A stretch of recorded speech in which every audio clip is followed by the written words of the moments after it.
성경은 우리에게 날마다 죄를 지적하고 있습니다. 성경은 죄에 대해서 굉장히 민감하게 말씀을 합니다. 그래서 우리가 먼저 믿고 하나님의 백성이 되었다면 먼저 우리가 죄를 깨닫게 되었을 때에 그 깨달은 죄를 통하여 회개하고 하나님의 거룩한 삶으로 나아가게 되는 것이죠. 자, 그런데 그와 같은 우리가 감당해야 될 일이 있습니다. 무엇입니까? 또 다른 나와 같은 사람들에게도 그와 같은 죄를 깨달을 수 있도록 우리가 하나님의 말씀으로 그들에게 권면하며 그들에게 하나님의 말씀의 경고를 통해서 그들도 하나님 앞에 돌아와 그 거룩함과 정의 앞에 세워져가는 삶을 살아가도록 해야 하는 것입니다. 그래서 성도된 우리가 모여서 교회를 이루고 이 교회가 하나님 앞에 거룩함으로 세워지고 이 나라가 거룩함으로 세워지기 위해서 우리가 무엇을 합니까? 기도하는 것이죠. 하나님, 이 나라를 고쳐주옵소서, 이 민족을 고쳐주옵소서, 대통령과 위정자들의 마음을 새롭게 하여 주옵소서, 이 땅 가운데 하나님의 공의와 정의가 임할 수 있도록 도와주옵소서. 이것이 성도의 사명이요 교회의 사명인 것입니다. 오늘 우리가 함께 읽었던 이 미가서의 본문은요, 정치 지도자와 종교 지도자들의 죄를 고발하고 있는 말씀입니다. 이 모든 죄 때문에 결국은 이스라엘 백성들이 심판을 받게 될 것임을 선포하고 있는 내용이죠. 다시 말하면 리더십이 무너지고 하나님 앞에 세워진 리더십이 범죄하게 될 때에 그 공동체가 함께 심판을 받게 되는 것입니다. 무엇 때문일까요? 소경이 길을 인도하면 그를 따르는 모든 사람들이 죄악의 길로 갈 수밖에 없기 때문입니다. 대통령이 잘못된 정치를 행하면 온 나라가 힘들어지지 않습니까? 한 교회의 목회자가 잘못된 신앙관을 가지고 헛된 꿈을 꾸고 잘못된 믿음의 모습을 보여주면 교회 전체가 혼란스럽게 되는 것입니다. 오늘 정치를 보면 참 요즘 정치가 산으로 가는 것 같습니다. 누구 하나 온전한 정신으로 정치를 하지 않는 것 같습니다. 국민을 생각한다고 말하지만 사실 국민을 생각한다기보다는 서로의 이익과 당리당략을 위해서 정치하고 있는 것들이 너무나 확연하게 보여집니다. 많은 국민들이 뉴스를 볼 때마다 정말 화가 나고 가슴이 답답할 때가 많습니다. 왜 저렇게 할까? 무엇 때문에 저렇게 할까? 그들 속에 정의가 사라진 것 같습니다. 그들 속에 진정한 애국하는 마음들이 없는 것 같습니다. 그러면 우리는 뭘 해야 될까요?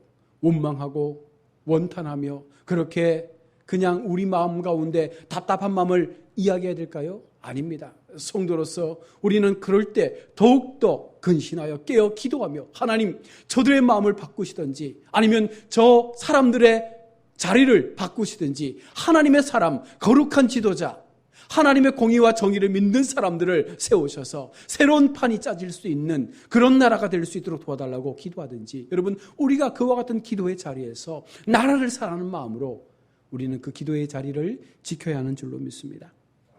오늘 1절은요, 지도자들에게 정의를 아는 것이 그들의 본분임을 하나님은 경고하고 있습니다. 1절 말씀해 보십시오. 내가 또 너희에게 이르노니 야곱의 우두머리들과 이스라엘 족속의 통치자들아, 들으라. 정의를 아는 것이 너희의 본분이 아니냐. 하나님께서 앞서 세워주신 지도자들을 향해서 말씀하는 것이 무엇입니까? 너희 속에 정의가 있느냐? 너희 속에 하나님을 아는 정의가 있느냐? 이 정의가 너희 속에 사라지지 않았느냐? 이것이 너희가 지켜야 될 본분임에도 불구하고 너희가 그것을 바르게 세워가지 않고 있다 말씀하고 있는 것입니다. 하나님으로부터 대권을 부여받은 통치자의 생명은요, 율법에 입각해서 하나님의 말씀에 입각해서 그것을 세우고 그것을 확장시켜 가야 한다는 것이죠. 우리가 거룩한 나라를 이룬다는 것은, 우리가 좀 더 풍요로운 나라를 만들어 간다는 것은 함께 기도해서 그 지도자가, 세움받은 지도자가 하나님의 공의와 정의 앞에 두려움과 떨므로 정말로 백성을 위한 하나님의 말씀에 세워진 삶을 살아갈 때에 그 민족이 소망이 있게 되는 것입니다. 정의를 상실한 통치자는요, 백성의 재산과 그 인권을 유린하고 하나님의 통치를 무너뜨리지 않습니까? 우리 가까운 북한만 봐도 그들 속에 인권이 있습니까? 그들 속에 사유재산의 권한이 있습니까? 없습니다. 철저하게 공산주의의 사상 속에 길들여져서 그들은 국민 전체가 어쩌면 가스라이팅을 당하며 굴종하는 삶을 살고 있는 것입니다. 그러므로 지도자로서의 자격을 상실한 것으로 볼 수 있는 것이죠. 올바른 지도자가 아닙니다. 지도자는 군림하는 위치라기보다는 하나님의 공의로운 그 법 안에서 이 땅에 하나님의 거룩함을 실천하는 그와 같은 책무를 받은 사람들이 바로 지도자들인 것입니다. 오늘 본문 속에 오늘 1절로 4절은요, 위정자들의 죄에 대해서 말씀합니다. 앞서 세우신 하나님의 사람들, 정치인들, 또 교회 지도자들, 그들이 어떤 죄를 짓고 있느냐. 이스라엘의 두령과 통치자들이 선을 쫓지 않고 공의를 멀리하며 자기의 유익을 위하여 백성을 착취하고 악한 일을 거침없이 행함으로 그들을 하나님께서 심판하시겠다 말씀하고 있습니다. 그들은 공의를 떠나 선을 미워하고 악을 좋아하며 백성들의 가죽을 벗기고 살을 뜯는 것처럼 가혹하게 착취했다라고 말씀합니다. 여러분, 우리가 역사의 시간들을 되돌려보면 이와 같은 정치인들이 일어날 때에 얼마나 백성들이 힘들고 고통스러웠는지 모릅니다. 한 사람의 선한 왕이 세워지면 그 나라가 태평성대를 이루었지만 악한 군주가 세워지고 자기밖에 모르는 왕이 세워지면 그 시대는요, 정말로 가혹하리만큼 힘들고 어려운 삶을 살 수밖에 없었던 것입니다. 3절의 말씀을 보십시오. 그들의 살을 먹으며 그 가죽을 벗기며 그 뼈를 꺾어 다지기를 냄비와 솥 가운데 담을 고기처럼 하는도다. 백성들을 이와 같은 모습처럼 다루고 그들의 힘을 가지고 모든 것들을 빼앗고 있는 것입니다.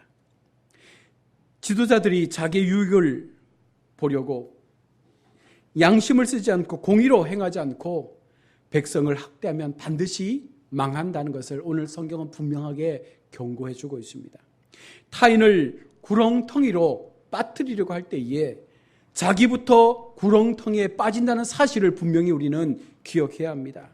그들이 세상의 법을 의지해서 자기들은 세상의 법에 걸리지 않게 하면서 남의 재산을 빼앗는 이와 같은 악한 모습을 갖는 지도자들은 반드시 하나님께서 심판하시고 그들의 끝은 멸망이라는 사실을 말씀하고 있는 것입니다. 그래서 4절의 말씀처럼 그들이 1절과 3절의 죄를 범하면서 복을 받기 위해서 하나님께 부르짖고 있는 아주 이중적인 모습을 보여주는 것이죠.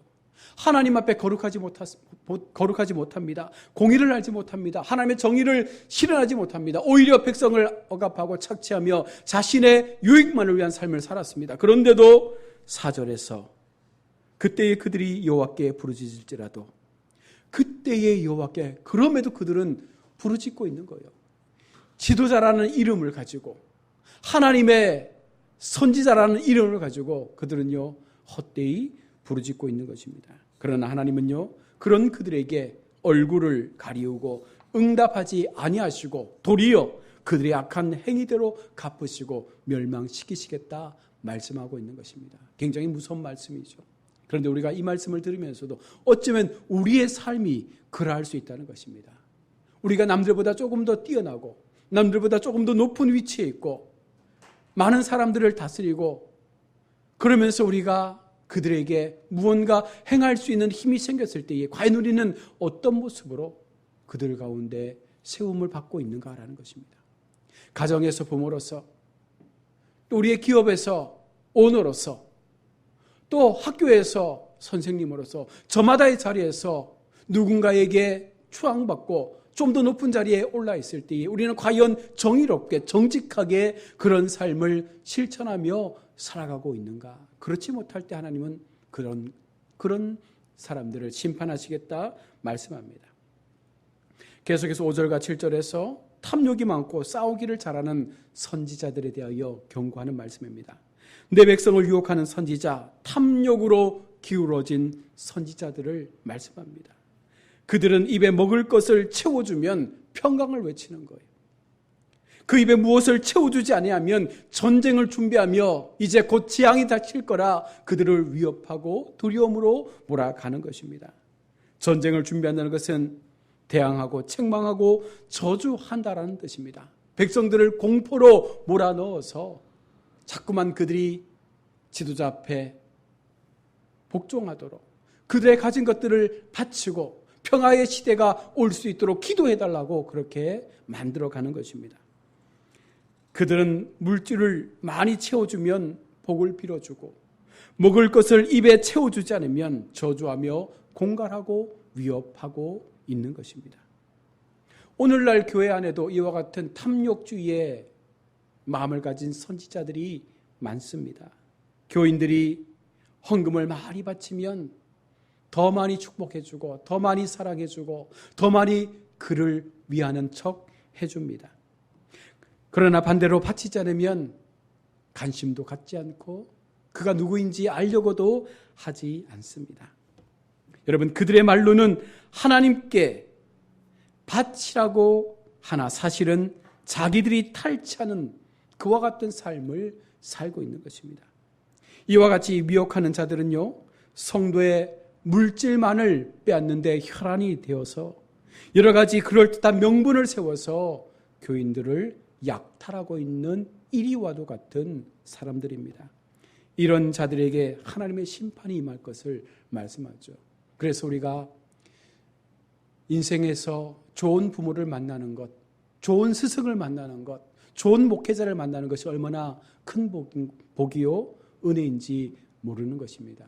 여러분, 우리 인생 속에서 나는 과연 어떠한 삶을 살고 있는지 정말 우리가 그런 모습들을 늘 돌아보면서 행여라도 잘못된 그런 목회자의 모습이 보인다면 여러분, 그 죄를 고발할 수 있는 성도가 또한 되어야 하는 것입니다.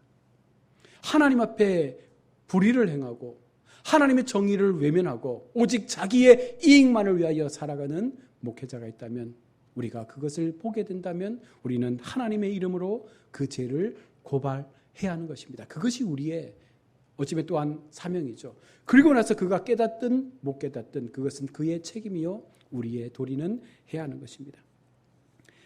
계속해서 8절에서 그러면서 참 선지자의 사명과 능력이 무엇인가? 참 선지자 미가가 가는 길을 이야기하면서 참 선지자에 대한 부분을 말씀합니다. 먼저 참 선지자는 하나님으로 말미암아 권능과 공의와 재능을 얻고 그 힘으로 하나님의 일을 하는 것입니다. 목적이 다르죠. 하나님의 일을 하는 사람의 삶의 태도와 자세가 다릅니다. 권능과 공의와 재능을 얻어서 하나님께서 주시는 힘과 능력으로 재능으로 하나님의 일을 하는 사람이 참 선지자가 되는 것입니다. 나의 유익과 나의 이익을 위해서 하는 것이 아니라 하나님의 이익과 하나님의 유익을 위해서, 하나님의 나라를 위해서 그 일을 감당하는 것이 참 선지자의 모습이죠. 두 번째로 하나님의 백성과 허물과 죄를 책망해야 합니다.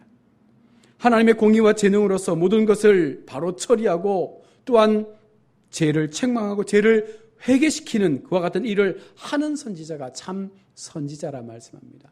여러분, 우리도 어쩌면 하나님 앞에 선지자의 사명을 부름받지 않았습니까? 먼저 믿었기 때문에, 먼저 하나님의 은혜를 받았기 때문에 세상 속에 보내어져서 세상에 알지 못하는 사람들에게 복음을 전하는 선지자의 사명을 감당하고 있습니다. 그런 우리가 어떻게 참 선지자의 사명을 감당해야 합니까?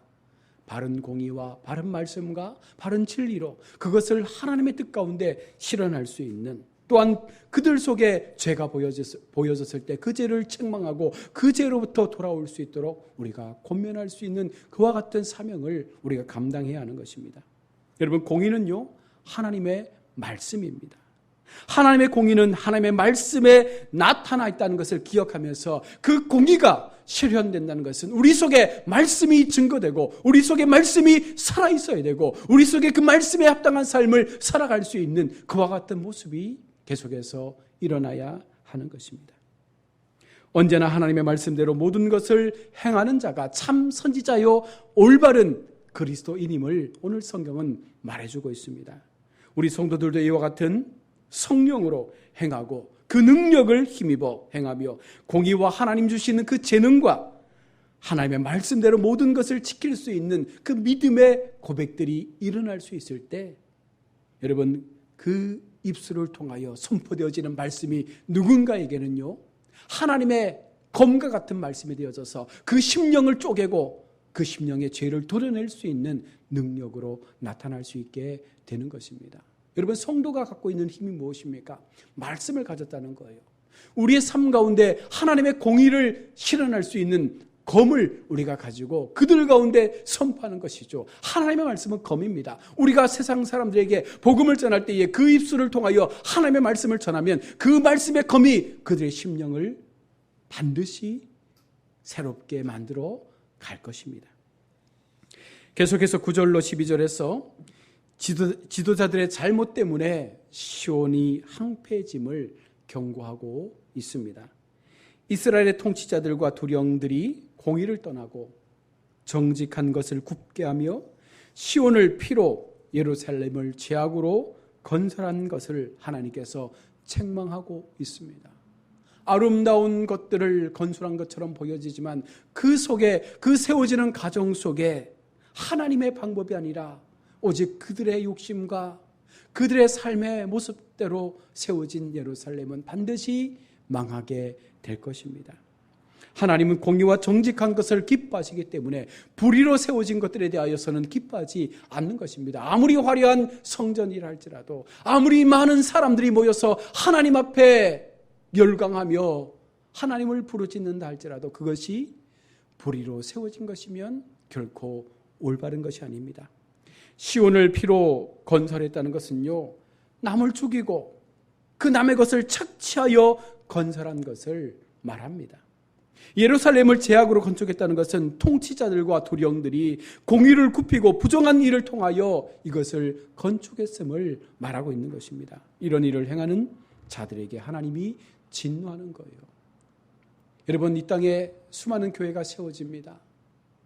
수많은 하나님의 이름으로 행하는 것들이 너무나 많습니다. 그러나 그것이 나를 위한 것이고 나의 부를 축적하기 위한 것이고 나의 명예를 위한 것이라면 반드시 그것은요 무너지게 될 것입니다. 하나님은 그런 교회, 그런 삶의 자리를 원하지 않습니다.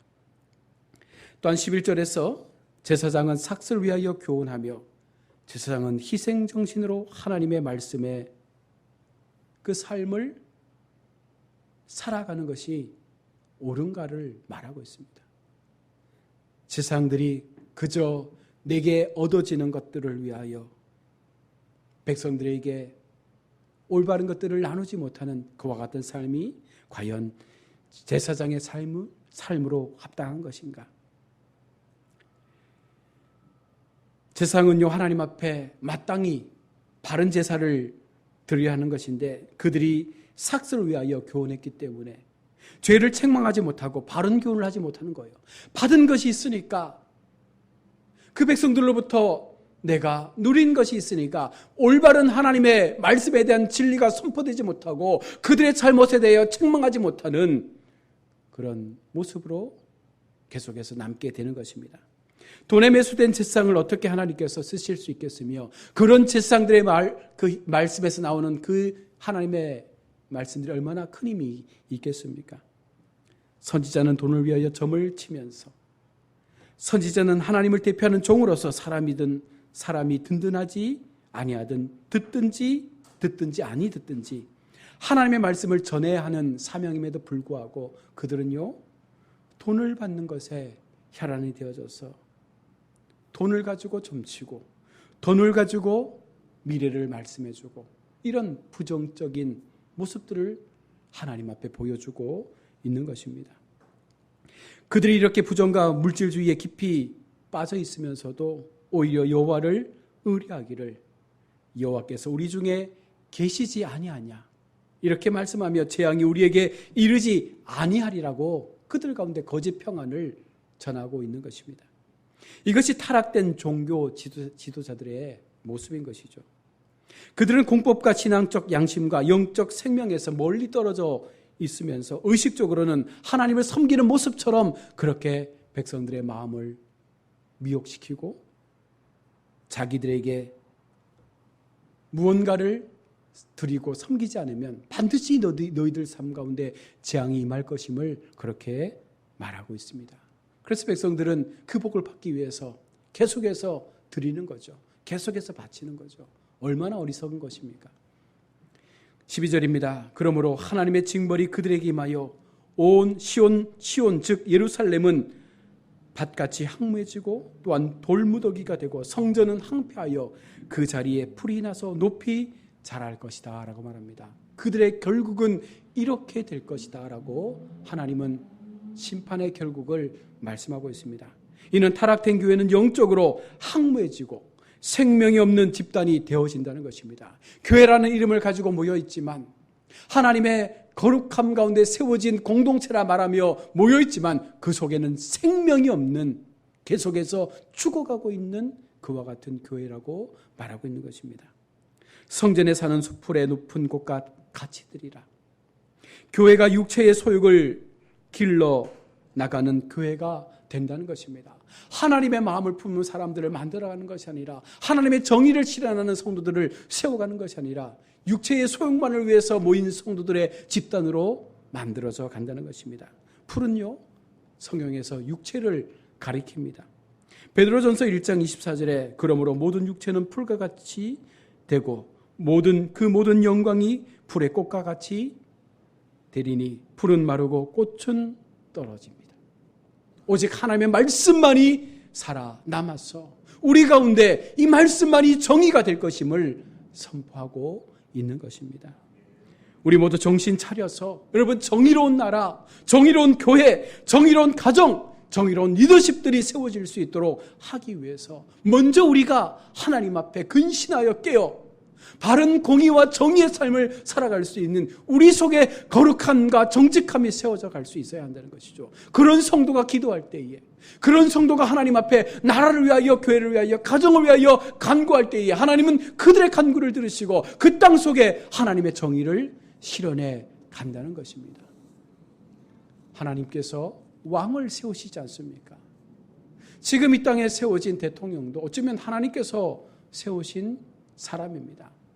그러나 그가 잘못된 정의를 행하고 불의 앞에 그 양심을 계속해서 버리지 않는다면 하나님은 반드시 그를 피하실 것이고 또한 그 때문에 이 민족도 숱한 고난의 시간들을 만나게 된다는 것입니다. 그러하게 우리가 다시 한번 하나님 앞에 먼저 우리의 죄를 고발하고 우리의 죄를 깨닫고 우리가 신앙의 양심을 통하여 회개했다면 또한 누군가에게, 우리 가족에게, 이웃들에게, 또 종교 지도자들에게 이 나라와 이 민족을 향하여 하나님께서 말씀하시는 그 죄를 고발하며 그 죄가 고발되어져서 깨달아지고 다시금 새로운 공의와 정의의 삶이 우리 삶 가운데 회복된다면 하나님 반드시 우리의 미래도 이 나라와 우리의 교회도 회복시켜 가시는 줄로 믿습니다.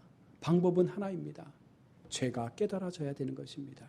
죄가 회복되어야 하는 것입니다. 하나님 앞에 우리의 삶이 물질이 아니라 우리의 욕심이 아니라 하나님의 말씀, 오직 하나님의 말씀 앞에 세워진 그 믿음의 모습을 통하여 우리가 온전히 하나님을 바라볼 수 있을 때 여러분 그 속에서 놀라운 역사가 나타나는 줄로 믿고 우리 모두가 그와 같은 기도의 자리에 서서 나라와 민족과 또한 지도자들과 교회를 위해서, 가정을 위해서 함께 기도하시는 하나님 앞에 거룩함으로 세워진 아름다운 믿음의 걸음들을 걸어가시는 우리 모든 성도님들이 다 될 수 있기를 주의 이름으로 축원드립니다. 아멘. 기도하겠습니다.